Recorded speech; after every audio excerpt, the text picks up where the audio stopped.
So your move has successfully passed its startup state with no interruptions from the enemy. What comes next is the damaging part of the move, the active frames. Called so because this is the time the hitbox of the move becomes active on the screen and can damage the enemy provided the hitbox overlaps with the hurtbox and the enemy is not blocking. Here you can see the hitbox of Scorpion's back one move becoming active on the screen and damaging Geras when it overlaps with the hurtbox. Now frankly speaking, active frames are not harder to understand. They just do what they are supposed to do. But what's important is that they are sandwiched between two important phases of the move, with startup frames being the prerequisite and recovery frames being the consequence of the move. Now there are several points that will help you understand the concepts related with active frames.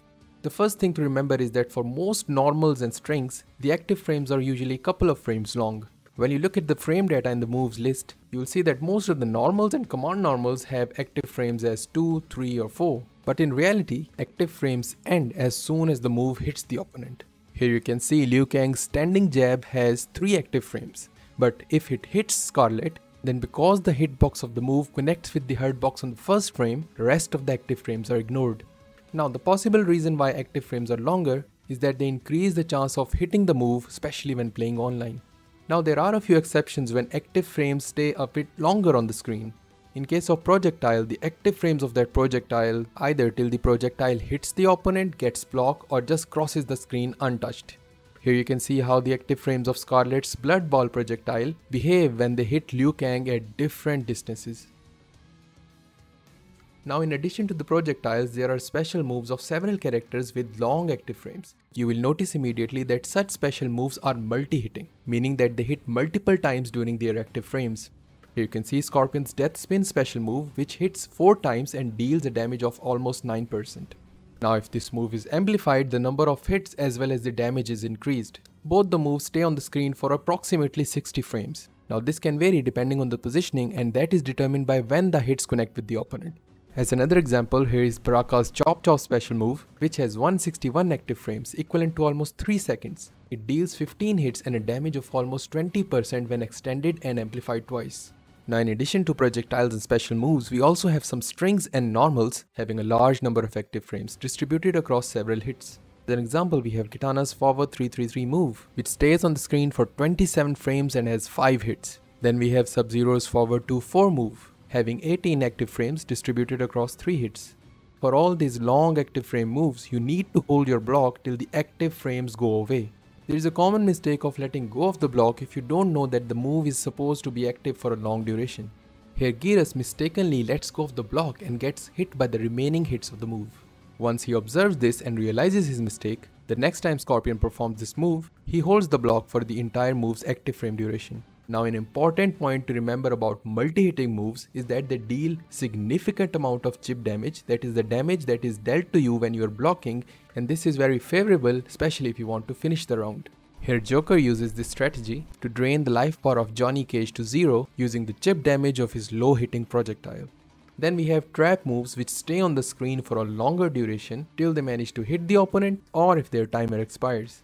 As an example of the trap move, here is Rambo's Claymore, which once planted stays on the screen and Rambo can move freely and perform moves after putting it out.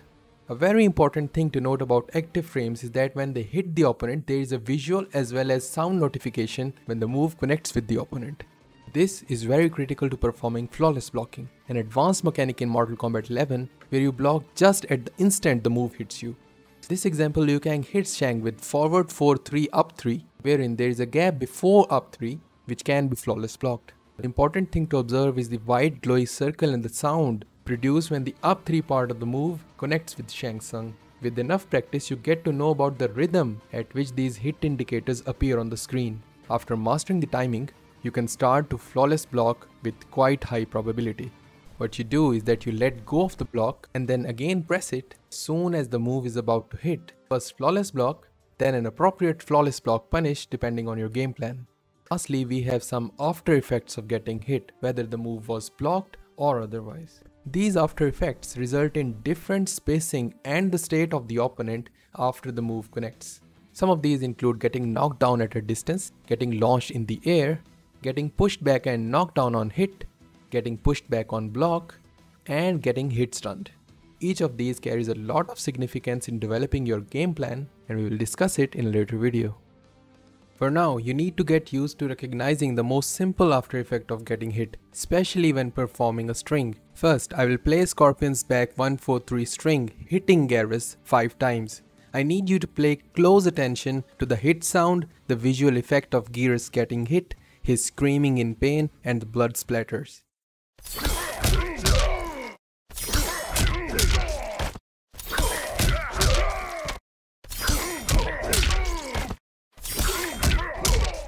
Now compare it with when Garrus blocks the string and notice the thump sound along with a completely different visual effect of Garrus blocking with no blood splatters or pain sounds.